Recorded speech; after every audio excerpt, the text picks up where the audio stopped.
রাজ্যের বিরোধী দলনেতা শুভেন্দু অধিকারীকে নাকি চেনেই না বাংলার মানুষ।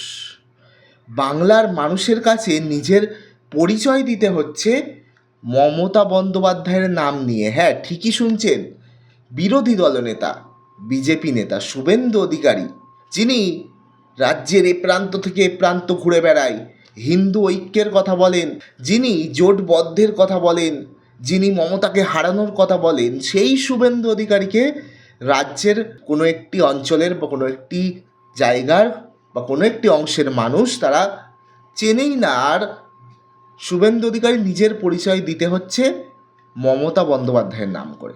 আসুন ভিডিওটি আগে দেখুন। ইতিমধ্যেই সোশ্যাল মিডিয়ায় ভাইরাল হয়েছে ভিডিওটি, জোর চর্চা চলছে ভিডিওটি নিয়ে। নেটিজেনরা তারা বিভিন্ন মতামত দিচ্ছে এই ভিডিওতে। দেখুন ভিডিওটি। सुभाष घिसी शुभेंदु अधिकारी हाँ, ये पहचानता है नहीं सर।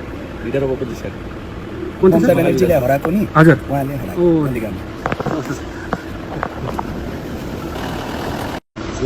सुभाष घिसी शुभेंदु अधिकारी हाँ, ये पहचानता है नहीं सर। लीडर ऑफ अपोजिशन कौन सा ममता सर? बनर्जीले हराएको नि हजुर ভিডিওটি দেখলেন, যেটা জানা যাচ্ছে এই ভিডিওটি হলো পশ্চিমবঙ্গের দার্জিলিংয়ের, অর্থাৎ পাহাড়ি অঞ্চলের। শুভেন্দু অধিকারী গিয়েছিলেন সেখানে, গাড়ির মধ্যে বসে আছেন, আর বাইরে কোনো একটি সেখানকারই পাহাড়ের স্থানীয় কোনো মানুষ তিনি গাড়ির সামনে এসে ছিলেন এবং শুভেন্দু অধিকারীর পাশে আরও একজন কেউ বসেছিলেন। তো শুভেন্দু অধিকারী বাইরে থাকা ওই স্থানীয় বাসিন্দা বা স্থানীয় মানুষের নাম জিজ্ঞেস করলে তিনি কিছু একটা নাম বলেন, সুভাষ কি একটা নাম। তো সেই নামটা শোনার পর শুভেন্দু অধিকারী নিজে বলেন যে হিন্দিতেই কথা হয় তাদের মধ্যে, আর বলেন যে আমি শুভেন্দু অধিকারী।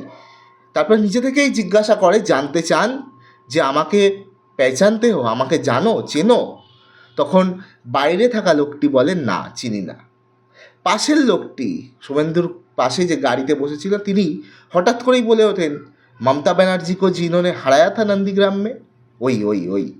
তাহলে তারপরে লোকটি হয়তো আদেও চিনতে পেরেছেন কি না জানি না। তারপরে বাইরে থাকা লোকটি হ্যাঁ হু করলো, আচ্ছা আচ্ছা করলো।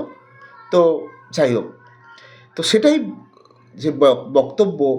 এই যে ভিডিওটি, এই ভিডিওটা নিয়ে কিন্তু জোর চর্চা চলছে সোশ্যাল মিডিয়ায়, বিভিন্নভাবে মন্তব্য হচ্ছে।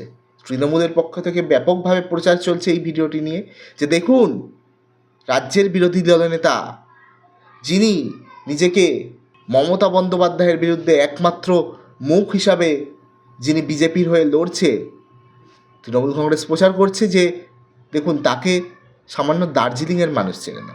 দেখুন ভিডিওটি দার্জিলিংয়ের কিনা জানি না, তবে ভিডিওটি যতদূর সম্ভব উত্তরবঙ্গের পাহাড়ি অঞ্চলের, দার্জিলিংও হতে পারে বা অন্য আশেপাশে আরও অনেক রয়েছে অঞ্চল, সেরকম জায়গারও হতে পারে। তো এই ভিডিওটি নিয়ে জোর চর্চা চলছে সামাজিক মাধ্যমে। তো যাই হোক, এটা নিয়ে তো আর বেশি কিছু বলার নেই। এটা নিয়ে যদি আপনাদের কোনো মতামত থাকে অবশ্যই আপনারা জানাতে পারেন আমাদের কমেন্ট বক্সে। আরেকটা বিষয় যেটা এই নিউজটি মানে এই খবরটি পাওয়ার পর, মানে এই ভিডিওটি দেখার পরে আরও একটি জিনিস আমি দেখতে পেলাম, সেটা হচ্ছে শুভেন্দু অধিকারী তিনি উত্তরবঙ্গে গেছিলেন। তো সেখানে তিনি ত্রাণ সামগ্রী বিলি করেছেন। তো সেখানেই দাঁড়িয়ে বানভাসী একটি এলাকাটি হচ্ছে ধূপগুড়ি মহকুমার গধেয়ারকুঠি গ্রাম পঞ্চায়েতের কুরসামারি এলাকা। সেখানে ত্রাণ সামগ্রী যথারীতি তিনি দেন, কিন্তু সেখানে কি হয়েছে, সেখানে আমরা একটি বিশ্বস্ত সংবাদ মাধ্যমের যে আর্টিকেল, সেখান থেকে জানতে পেরেছি যে ত্রাণ সামগ্রী ফিরিয়ে দেয় বেশ কিছু মানুষ ওই এলাকার। তাদের দাবি কী ছিল? তাদের দাবি ছিল তারা শুভেন্দু অধিকারীর সঙ্গে সরাসরি কথা বলতে চান, তাদের সমস্যার কথা তুলে ধরবেন, এমনটা তাদের দাবি ছিল। সেটা হয়নি।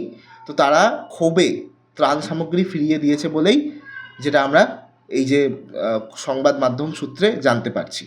এটা নিয়ে বিজেপি তৃণমূলের যথারীতি রাজনীতি তো শুরু হয়ে গেছে। বিজেপি এই যে তারা বক্তব্য দিয়েছে যে তৃণমূলের নেতারা এইসব শিখিয়ে দিয়েছে, তাই ত্রাণ নিতে এসে ব্যাপক বিক্ষোভ শুরু করেছিল বেশ কিছু মানুষ। এছাড়াও শুধু ত্রাণ সামগ্রী ফেরত দেওয়া নয়, শুভেন্দু অধিকারীকে যথারীতি চোর স্লোগান করা হয়।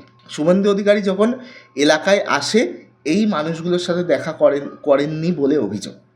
ধূপগুড়ি কুরসামারিতে এলেও পাশে থাকা ভান্ডানি বিহারি পাড়া সেখানে ত্রাণ শিবিরে আসেননি, তাই বিক্ষোভ বা ক্ষোভ বিক্ষোভ দেখান ত্রাণ শিবিরে থাকা সেই সমস্ত বানবাসী।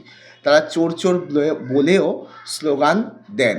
সেখানে উপস্থিত ছিলেন জলপাইগুড়ির সাংসদ জয়ন্ত রায়, ফালাকাটার বিধায়ক দীপক বর্মন, নাগরাকাটার বিধায়ক পুনা ভিংরা সহ বিজেপির জেলা ও মণ্ডল নেতৃত্ব। শুভেন্দু অধিকারী স্থানীয় প্রশাসনের ত্রাণ কার্য নিয়ে অসন্তোষ প্রকাশ করেন এবং দ্রুত পুনর্বাসনের দাবি জানান। তো এই যে ওই যে ভিডিওটা যেটা ভাইরাল হয়েছে, শুভেন্দু অধিকারীকে চিনতেই পারছে না পাহাড়ি মানুষজন, পাহাড়ের স্থানীয় মানুষ, সেখানে তার পরিচয় দিতে গেলে মমতা বন্দ্যোপাধ্যায়ের নাম ব্যবহার করে তাকে পরিচয় দিতে হচ্ছে। তো সেখানে দাঁড়িয়ে এইটা একটা। আর দ্বিতীয়ত, উত্তরবঙ্গে ত্রাণ দিতে গিয়ে ক্ষোভের মুখে পড়েছে শুভেন্দু অধিকারী।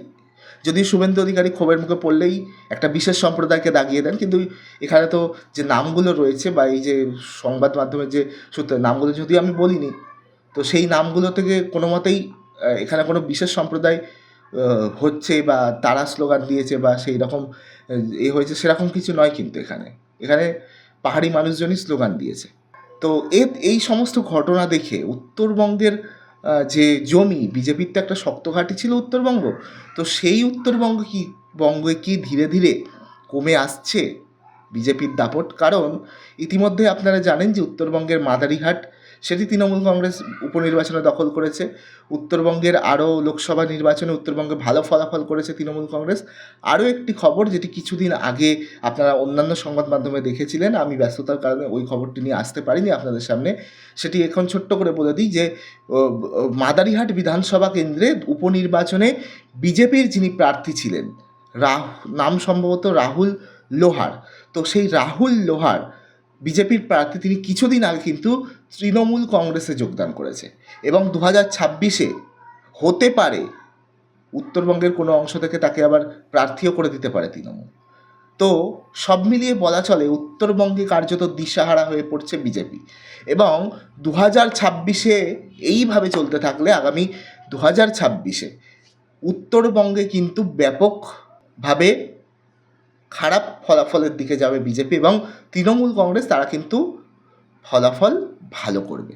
আজকের প্রতিবেদনে যদি আপনাদের কিছু বলার থাকে অবশ্যই বলবেন কমেন্ট বক্সে এবং নজর রাখুন N24 টিভি। আবার আসবো নতুন কোনো প্রতিবেদন নিয়ে।